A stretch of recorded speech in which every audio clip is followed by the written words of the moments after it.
Dan LB, the producer. But how's it going, guys? No, that's not We're back with another podcast. Right now, It's summertime. it is. It's summer league, middle of the summer league, I believe. It's Like summer- smack dab in the middle. summertime. Yeah, literally. So we're just gonna talk a little bit about the summer league, some people we like, if we changed our opinions on teams' drafts and whatnot. So let's get right into it.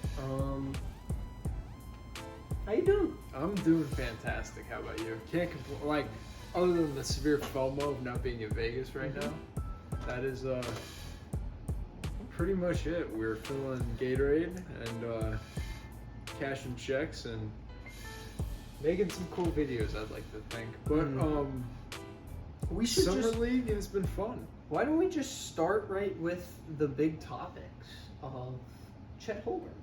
I love him. Like, I think like Chet has shown that he's going to be able to block shots, protect the rim, and also be a highly skilled offensive player.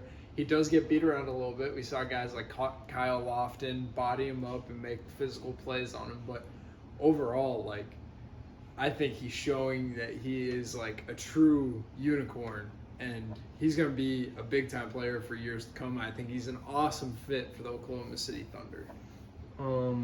I saw somewhere today he's shooting 50, 41, and 100 right now in the summer league. Really? Um, I'll double so check that yeah, for you. he's averaging 14 and 10, shooting 50 from the field, 40 from the three, and 100% from the foul line. So he is playing very efficient. His defensive impact is definitely felt. But I want to talk a little bit about the Thunder's draft class in general. I really like it. Same. It's a very good draft class. I like probably my favorite guy out of it is J-Dub himself. Well, which one? J-Dub. Which Jalen Santa Williams? Claire. Santa J-Dub. Claire? Santa Claire J-Dub. I just love his effect. His effect on the defensive end. He does need to be polished out a little bit. But who Excuse me. doesn't? You know? But like more than the regular person. Like more than like a regular rookie. He needs like offensively he has raw talent. It's like I feel like watching him I feel like Kuminga last year. All right. I don't know if that's only me. Is this Jalen or Jalen? I don't know. I think Jalen. Oh, the guy's probably averaging more. Well, Jalen is averaging 3. It's Jalen LeCue. Is averaging 10. Yeah, it's I probably think. him. I think the other J Dub is averaging 13. 13. Oh. Who's got more? I don't know. But One of the Jalen. Well, both of them honestly look good. I don't. I think both of them are playing well. But what I'm saying, like watching the Santa Clara Jalen Williams. Yeah, I don't know the spelling of your first name, but you're really good. You got talent, man. But like he is like, is it just me that feels like watching like Kuminga like offensively, just how raw he is? Like not like they don't play the same, but like I think he's a much better playmaker. Like I think he was like no, like I'm not saying they play the same. I'm just saying like how raw he is. I think he's raw in terms of a scoring ability. Mm-hmm. But I think he's polished as a playmaker. Like I don't even Yeah. think Kuminga had that though. Like Kuminga was just raw, like a raw athlete that you He's knew also was going to older than finish. Kuminga was though. Yeah. But like, I mean, I just like obviously defensively he's got really good length. They said 7'3" wingspan or something. He's like, so it's. I'm gonna find this. Jalen, Len. Yeah. Yeah, 21. So like I really enjoy watching Jalen Williams off of this Thunder team, the Santa Clara Jalen Williams. I know that this is kind of clickbaity, but the size of the Thunder is going to be crazy. Yeah, I know but- that lineup that probably won't be played much at all is like very tall and long of Shea, Giddey, Poku, Holmgren, and Jang. like incredible length, and the shortest guy is 6'6", but I know that lineup probably won't happen. But Yeah. overall, that their draft class was really freaking good. Them and the Thunder are another team I want to talk about. You just a little said bit. the Or Thunder. the Rockets. The Rockets. Yeah, their draft class. Just Jabari Smith.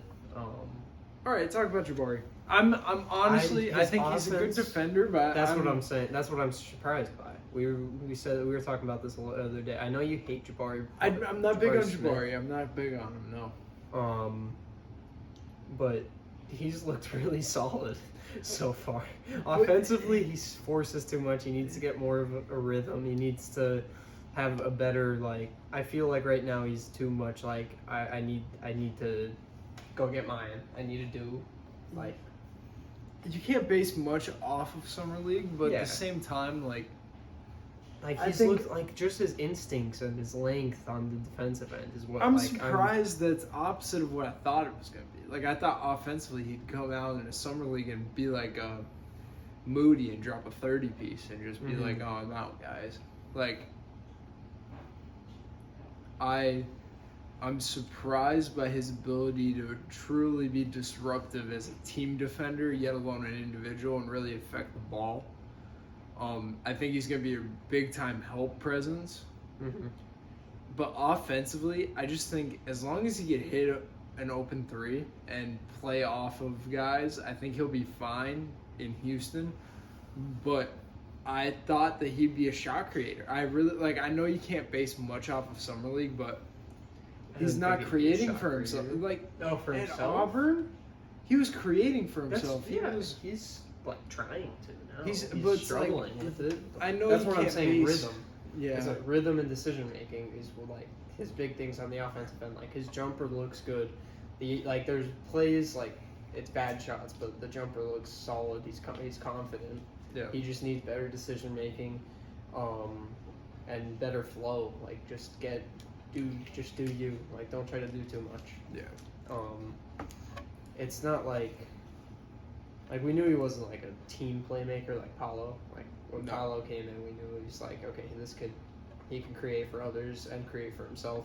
He's a ready now player. Like coming in, we knew Jabari Smith was going to be somewhat of a long-term guy, like something for the future. Yeah. But I'm just like insanely surprised by his defensive presence so far in It's- the summer league. It's probably a good surprise for Houston too because they couldn't guard Mhm. for anything. And if you look at their entire another piece, not their entire, but another piece of their draft class, Easton. Tari Easton, who's been arguably one of, if not the best players, not best player, most surprising players in this summer league. Like Jacob said, you really can't base a lot off of summer league. But Tari Easton's looking amazing. Like his athletic ability on the defensive end. We knew he was going to be a defensive presence, but offensively he's averaging 16.7 points. He's shooting like 45% from three. Yeah. I think that I wouldn't even say it's surprising. It's just like I'm surprised offensively. I think I didn't think it'd be that much production. he's also getting it more volume now than he will, but he's just he's capitalizing on it. He's playing hard. Like he's doing what you expected him He's to shooting do. 33% from three. He was That's- shooting 45. That's league average. Like he's shooting average from three, and that's something like coming into the league was a question mark. Like, will he be able to consistently stretch the floor? He was inconsistent at LSU. Now he's shooting league average. I know he started well. It's only a 3-game sample, so it's not too crazy. But Play the game. I didn't know that. But I think Tari Easton's gonna be the guy that's gonna actually make a massive impact from the jump. Like I don't even think Jabari Smith will be that guy. I think Tari Easton's gonna be the guy that could plug into Houston and actually make them like uber, like not uber competitive, but like just compete on a night-to-night basis. Like he can plug in and guard 1 through 4. He's going to play hard. He's going to move the ball and be smart with it. And if he's able to knock down an open 3, that's basically all you can ask for from him. I'm also excited to see how this roster like formulates because like they have so much young talent. They have their core together. I think like going for the future for them, like this season, really is where they can start formulating a culture, getting guys to buy in, and then like from here, the sky's the limit. Especially with a guy like Jalen Green, like he showed that he could be a star, and they got a lot of young guys around him that could be very solid. So They're not only Jalen Green, but Josh Christopher's looked really good in summer league, Summer League. He's looking like he's finding himself. He's getting confidence now. But their entire draft class last year, along with this, if Jabari Smith could become what people think he could. yeah. Oh, they're set. Yeah, and Ty Washington's look solid. It's not like he could be a very solid backup point guard behind whoever you want to start at point guard if Kevin Porter Jr. Stays. But even Deshaun Nix looked really good from the G League Ignite team. Like their summer league team has looked very solid. Like the rookies. Deshaun Nix is a 2-year guy, but who cares? Another team, probably the last team and draft class we'll talk about because it's another big haul, is the Grizzlies.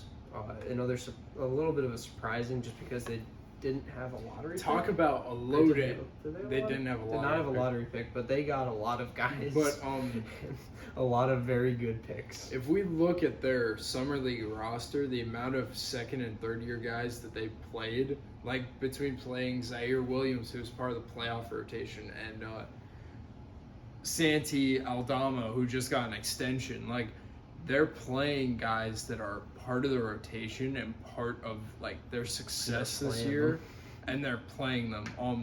Playing them. And then if we look at the rookies from Jake LaRavia, Kennedy Chandler, Kenneth Lofton, and Kenny Lofton. Yeah. Yeah, I said Kenny. Yeah. And then you said Kenneth. Yeah, 'cause it says Kenneth there. And then Roddy. Yeah, Isaiah or David Roddy. David Roddy had a really good day today when we were recording the podcast. He had a 20-piece against Brooklyn, but they picked up just guys that could be rotational pieces. There's development. Was he undrafted to them? Probably, yeah. That's I didn't realize that. Kiva Loom. I didn't see him play it. Yeah, I don't remember. We watched like 3 of their games. Yeah, I know. Well, me and him are in love with Kenny Lofton. Lofton and Roddy. I think that they're both going to have a very good rotational minutes later on in the year, or even early on in the year with the injury to Jaren Jackson. They'll have opportunity. Both of them will be able to get a lot of quality run-in with the Grizzlies this Kenny year. Chandler's going to get opportunity because they don't have Milton anymore. Mm-hmm. But they've all looked really, really good. Like I really like what Kenny Lofton's been doing in the summer league, and he surprised a lot of people in the combine too. He was just projected a big boy. undrafted right before, but like he moves. Yeah. That's the thing. Like he's got a lot of body mass to him. He's 6'8", 275. And he's skilled. It's like Zion weight, but he's very skilled. Some of the things that he's just doing in the mid post is beautiful. He knows how to use his body. And then David Roddy is another guy. He sees the floor very well. He's got a solid jump shot. He can work on his consistency a little bit, like a lot of these rookies can. But he's gonna be like, dude's throwing amazing passes out of the post. Like, he's gonna be a playmaker, and I see them both being solid rotational pieces for their team this upcoming season. So the 2 games in Vegas for Lofton, he's averaging 11 points per game, 7 rebounds, 3.5 assists, and he's shooting 58.8 from the field. I think that he will have opportunity. I'm excited for that. But I think the guy that actually will fit the most and offer the most right away, I love Roddy's game, but actually think it's going to be Jake Laravia just because of his shooting ability and ability to space the floor. Because if you can plug him in around a Dylan Brooks, around a Ja Morant, around Tyus Jones, just those guys that are ball dominant playmakers, like he's how tall? He has size, like 6'7", 235. He has size to him. He's not the most athletic guy, but if he's able to run with those guards, play in space, knock down open threes, and just guard his yard a little bit, he could be a big-time asset and addition for them. I didn't realize Lofton was that young. I thought Lofton was a junior in college. He's 19. Oh. But, and then Roddy, I love his game. I think, like, his ability to score at all three levels and really just be an impact guy will go far for him. And he played he played point guard in college, so that's what he could do. He could do it whatever you need him to do it offensively. I think defensively he'll struggle a little bit, but I think he'll be fine. He'll be able to settle in. He is small for his position because he's labeled as a 4-man pretty much, but he's able to 6'5", 255 though. Like that's the problem defensively because he's going to be either There's too no small, matchup, but yeah. and he can't move with guards. So it's going to be tough for him. I'm 2 days older than him. Really? Or younger. He's 2 days older than me. That's what I saw 2002 and I was like, I saw 2003. where? I think Jabari. Jabari's that young? Somebody was 2003. Holy cow! Oh my god! I'm old.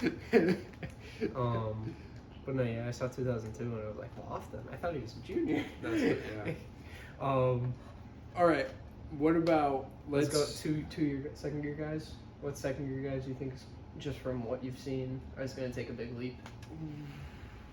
Or do you want to talk about who's surprising? I want to say under the radar guy, somebody that's surprising you.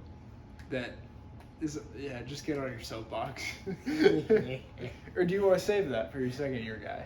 No, because he's like a 30. Oh, is he? No, he was Just- a rookie last year, I think. Yeah, that's what I I thought. don't know. He didn't play, so. My Just under get the on your radar soapbox. guy is the one and only Ish Wainwright. Oh boy, Ish Wainwright, 6'5", 235, 27-year-old second year guy. He's 27. Holy cow. He's old. I knew he was old. It's not so much what he's doing on the court, it's what he's doing off the court. He's taking that leadership role on this very decrepit Suns Summer League team. He's got a voice, a big voice, and he had a very good first game, and it's 5 for 9 from 3. Oh, look at us. Whoa. That's a little And, trippy, guys. I gotta work on that. And I think that he could, because he already has the ability to guard very well on the defensive end. I think he could, later on in his career, in a few years, I think he could be a type of PJ Tucker player. Just because he's developing his shot now. His shot looked pretty solid in the first few Summer League. Again, advertisements? In the first few Summer League games, and I feel like I think that he could become something like that. I'm not saying he will become something like that, but I see potential of that type of thing happening. Okay, my turn. Jabari Walker, late second round pick for the Portland Trail Blazers. I think that this guy could actually get run for being the 56th overall pick, I think, roughly. He was one of the last picks in the draft. Just to get some context, he's from Colorado, University of Colorado. He's 19 years old, 6'8", 200 pounds, incredible length. He showed an ability to score that I thought he was one of the best players on the floor. Like, he was getting downhill, using his handle, getting by guys, finishing with both hands. He's athletic. I thought his jump shot looked smooth. He was able to guard multiple positions as a defender. He was one of the guys that I sat there and I was like, wow, like this guy could play right now. Like throw him in the league and let's see how he does. For him being so late in the draft, I was excited. It is this guy's birthday, and it's January 1st, 1900, and he's 122 years old. That's funny. He's a 122-year-old rookie. But yeah, that's what Jabari Walker for Portland is my under the radar guy. So I want, before we do the second year thing, I want to bring up somebody else that I forgot about for a second. I want to Blake Wesley. Blake Wesley, okay. I just want to talk about Blake Wesley quick because I forgot about him. He's an older too. That's right. He's almost as old as me. But Blake Wesley is definitely another player that surprised me. I wouldn't say he's so much under the radar.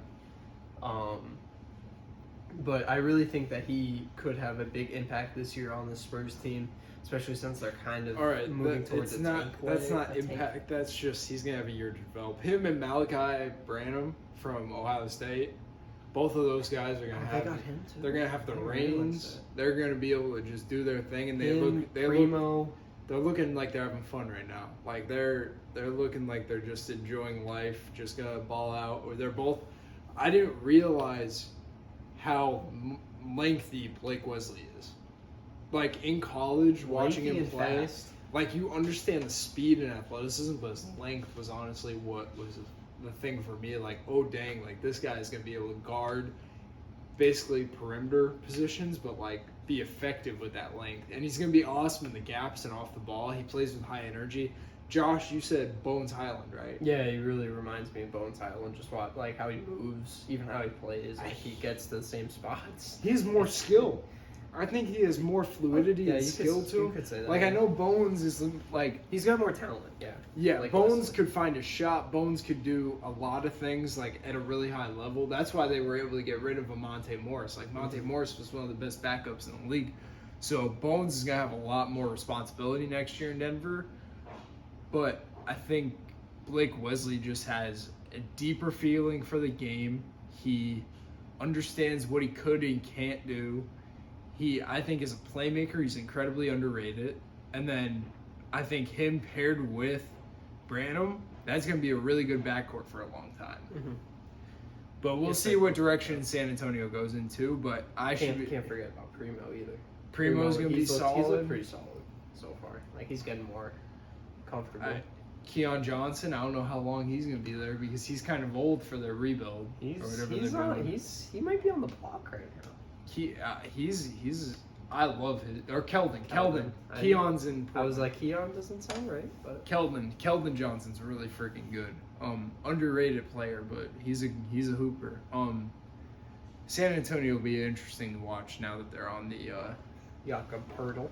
They're on the they're on the tank block, the Victor sweepstakes. The Victor sweepstakes. But you want to do the second year thing? Yeah, you could start. So, for me, the second year guy that I think will take a major bounce or big jump. I'm gonna give it to two guys for the Miami Heat. Marcus Garrett and Javonte Smart. Whoever ends up getting signed, both of them, to the two-way. There's a possibility one of them gets signed full-time, but I think that both of them offer very similar things in terms of their game, but their jump will come at the defensive end. Their ability to come in, really apply pressure to the ball, disrupt at the point of attack, and just overall be a pest fits Miami's defense, fits what they're trying to do on a night-to-night basis, and that will make them successful in their role and possibly allow them to grow. Like Gabe Vincent had to play defense really hard first too before he was able to get the keys offensively. So I think these guys, whoever gets the opportunity, will thrive in that role and do really well. This is a wee bit of a low-hanging fruit and a small sample size, but Moses Moody The only thing, I should say Wiseman or Kaminga or like but like the only thing is, I did not think he had that in him. a 34 piece. You didn't think so? 34 piece of creating for himself? No.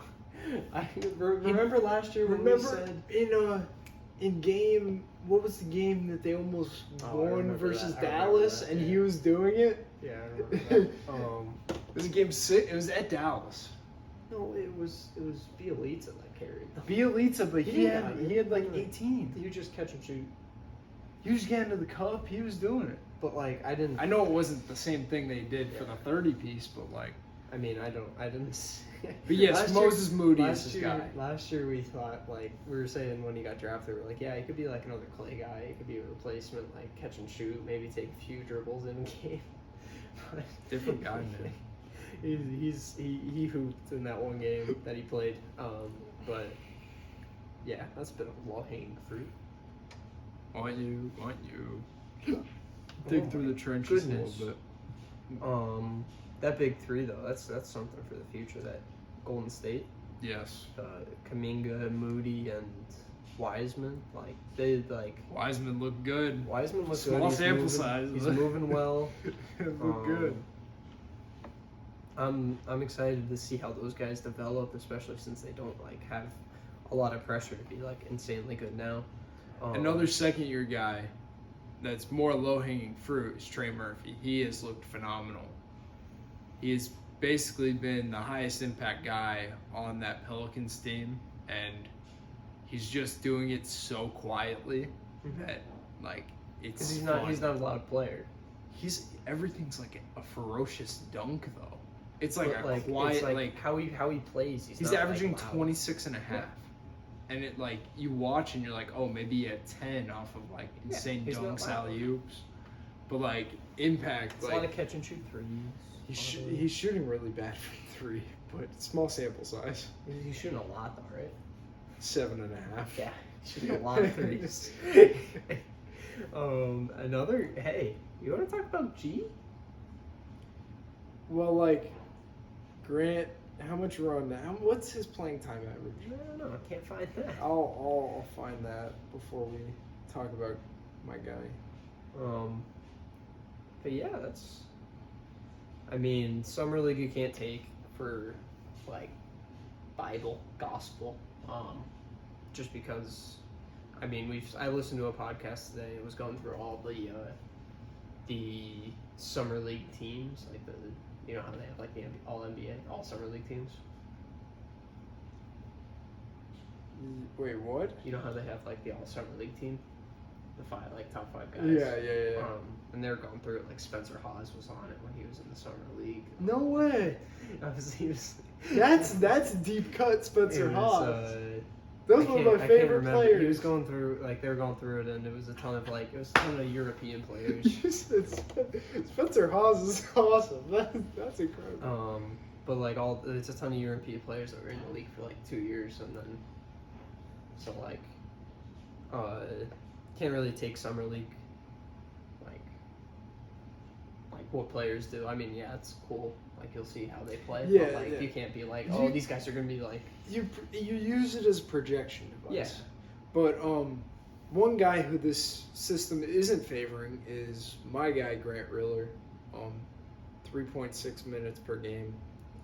He looked he's coming off of injury. We have to remember that. Yeah. A few injuries.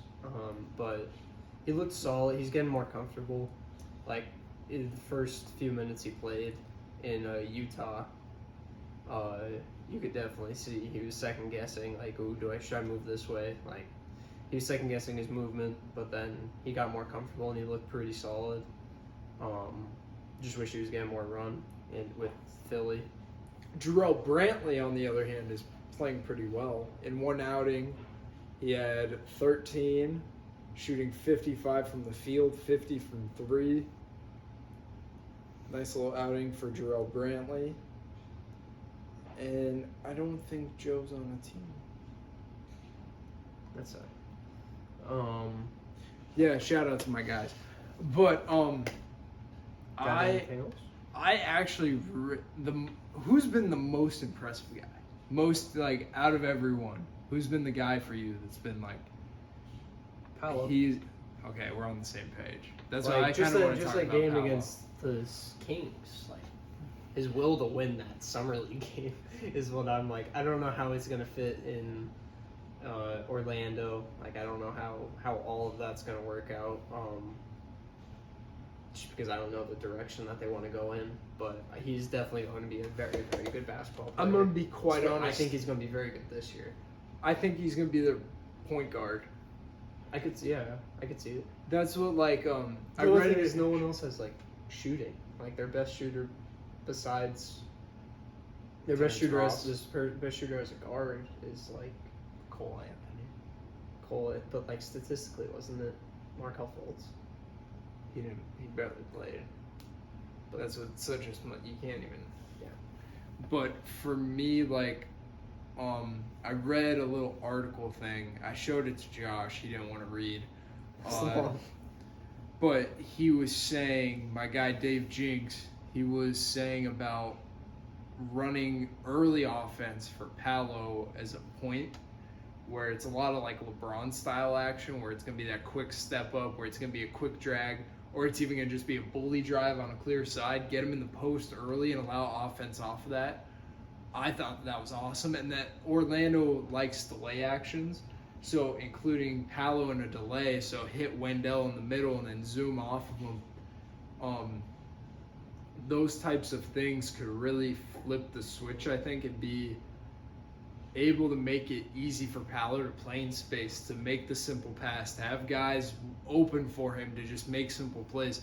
Because the more that Jamal Mosley's able to simplify it for him, I think that the offense is going to be able to explode. And I think one thing in general that could really make them a competitive team this year is their ability to run. Because Suggs, Anthony, you'll have hopefully a healthy Jonathan Isaac, Paolo, and Wendell. Like, that's an athletic group. They're going to want to get up and down. They're going to want to play.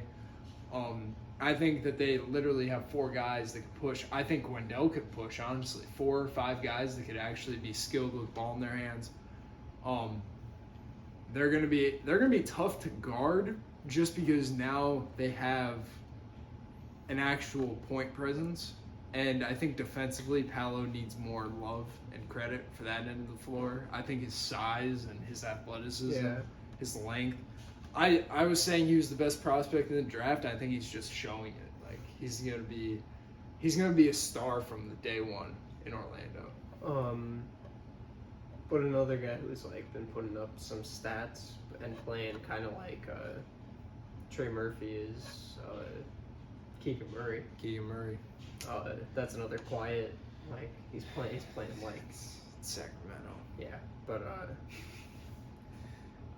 Sacramento as a team, I think is gonna be really good. That's a completely different topic, but I like what they did this offseason. Yeah. But I'm not gonna knock Keegan Murray, but I'm just like I know you don't like Keegan Murray. It's cool. I don't see it yet. Like I see like he could be successful as a shooter, and I think he'll be successful in Sacramento just with their system. Like he'll be able to run. He'll be able to get out easy looks. They're gonna be a fast team. Yeah. Like they're gonna be very fast, and he doesn't have to like play with the ball in his hands. Like he can play very well off ball. Like he could be a cutter. He could be like a Mikal Bridges type piece. Do you think but he's gonna be a that good legit on defensive- defense? No. Yeah, that's what I mean. Like, is he gonna be a good enough defender to be able to just shoot a little above league average? I think he. You think he's he gonna has be a Duncan potential. Robinson shooter? No. That's He's- what I mean. He has potential to be solid defensively. I think he's gonna be a solid playmaker and he's gonna be able to put the ball on the ground a little bit, but I don't see him as a defender to be able to guard 2 through 4 and be solid in almost every matchup. You know what I mean? Yeah. And especially with how this roster's starting to like formulate a little bit, I just don't see his fit. He was a good fit for the roster. I just not that high. defensively. No, That's what I mean. Like this Kings are gonna suck defensively. but Mike Brown's a defensive coach. I'm interested. Like personnel, they have no defensive personnel whatsoever. I think Fox could be a really good defender. put in Yes. to a system like that. That's what, man. Monk's not going to be able to guard a Fox. brick wall. I forgot they got him. I was Kevin Herter. Kevin Herter's not going to be able to guard a brick wall. Sabonis can't guard. Move. I'm going to be excited what Mike Brown's going to do with that team. It's gonna basically just hide as many weak points as you could. I wouldn't be shocked if he goes like zone. Hide them. Hide them all. Like just like, hey, you're gonna have to outshoot us. It's gonna be like You're gonna have to. That's what they'll do. They have to outshoot us. Mike Brown's not gonna be able to handle that. It's gonna be like a Toronto, like a ton of different zones. Like you just see different defenses every time down. That'd be interesting. Warriors were creative on defense. Warriors too, yeah. They were. Well, he was part of the staff. Yeah. So let's see. All right. Any last words? Last thoughts? I got another half of Summer League with all of the unknown guys. Maybe somebody else will pop out. Actually, last thing. Who won the draft? Halfway through We didn't Summer League. even talk about the Pistons. Yeah. That's I what think I we're mean. gonna talk about Who them. won the draft? I'm Are you gonna say sticking OKC? with. I really like the Thunder's or the Rockets draft. Okay. But probably OKC. Right now, OKC. Just like, I really think J-Dub from Santa Clara is going to be a very good basketball player, and then obviously Chet Holmgren, and you have the potential that Zhang brings. Yeah. He hasn't really given good. I haven't really seen him much play, but I think he has a lot of potential. Talk about a team with second year guys, but I'm gonna still ride with the Pistons just for fit, but I will give an honorary award to that's tough. Like OKC did phenomenal. I really like the Rockets draft. Houston I'm did a really huge good. fan of the Rockets draft, just because Tari Easton. Tari Easton's probably my favorite player in this draft. Like, should I deep cut this? Sure. I mean, we I went don't through, know we what went through all of the big Yeah, we went through all the big names. draft class or draft classes. Yeah, we went like, I think it's hard to say like OKC didn't like, even like Detroit built for the future, but I think OKC like the foundation's set. Like this is their unit for as long as they can keep it together. Now Detroit got the two best players, like the two out of everybody's top two players, Yeah. they got the two top. Yeah. Like, Yeah, oh, Jaden Ivey's been playing amazing in the summer. I mean, he got hurt. but Duren is a looked really beast. good. Yes. He's a beast. Like in college, like okay, he's doing it against college guys, but you throw him in summer league and he's still doing this stuff. Oh my god! But all right, that's enough about me in Detroit. Check out that video. But to wrap things up, hope you guys enjoyed this. Me and Josh, we've been holding this back for a couple days now, talking about summer leagues, but we saved it all for this. And hope you guys enjoy watching the rest of Summer League, and hope you guys enjoyed listening to this podcast. Check out the YouTube channel for more video content, but we will catch you guys in the next one. Deuces!